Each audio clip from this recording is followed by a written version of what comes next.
पश्चिम बंगाल में लंबे समय से चली आ रही वोट बैंक की राजनीति और अन्याय का अंत अब नजर आ रहा है। भाजपा सरकार लगातार उन सभी असंवैधानिक और तुष्टीकरण की आड़ में लिए गए फैसले को वापस ले रही है। साथ ही साथ शिवेंदु सरकार जिन लोगों के साथ ममता शासन के दौरान अन्याय हुआ उनको न्याय दिलाने के लिए एक सिस्टमेटिक कल्चर सेट कर रही है। शुवेंदु अधिकारी के नेतृत्व में नई सरकार दो बड़े कदम उठा रही है। सबसे पहले ओबीसी आरक्षण को लेकर लिया गया फैसला।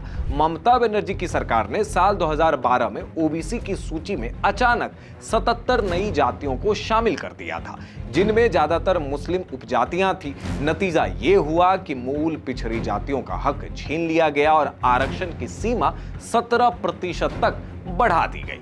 ये साफ तौर पर वोट बैंक की राजनीति थी। अब शुवेंदु अधिकारी सरकार ने कलकत्ता हाई कोर्ट के 2024 के आदेश का पूरी तरह पालन करते हुए इस गड़बड़ी को सुधारा है।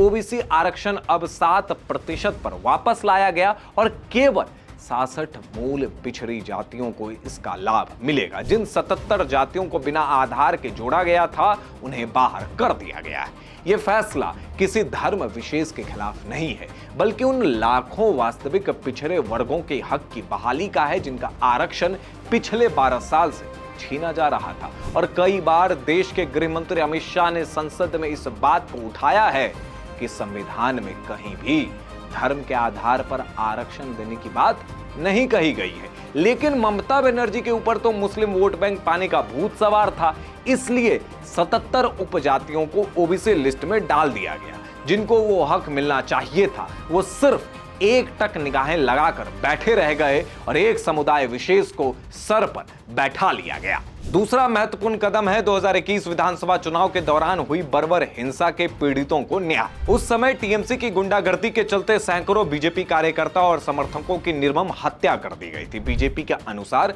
करीब 321 कार्यकर्ताओं की मौत हुई। उनके परिवार आज भी न्याय और सहारे की उम्मीद लगाए बैठे थे। शुवेंदु अधिकारी ने अब साफ घोषणा की है कि 2021 के इन हिंसा पीड़ित परिवारों के एक सदस्य को सरकारी नौकरी दी जाएगी। आपको ये भी बता दें कि जैसे ही बीजेपी सरकार बंगाल में बनी तो उन बीजेपी कार्यकर्ताओं के लिए स्मृति स्थल बनाई गई। ये दोनों फैसले बीजेपी के सबके साथ सबका विकास वाले सिद्धांत को दर्शाते हैं, जिस पर शुवेंदु अधिकारी चल रहे हैं। पश्चिम बंगाल में बदलाव की ये शुरुआत है। जहां पहले तुष्टीकरण और गुंडागर्दी हावी थी, वहां अब कानून का राज, सामाजिक न्याय और पीड़ितों की आवाज सुनी जा रही है। शुवेंदु अधिकारी का यह रुख साबित करता है कि विकास और न्याय एक साथ बंगाल में चल सकते हैं। देखते रहिए DNI।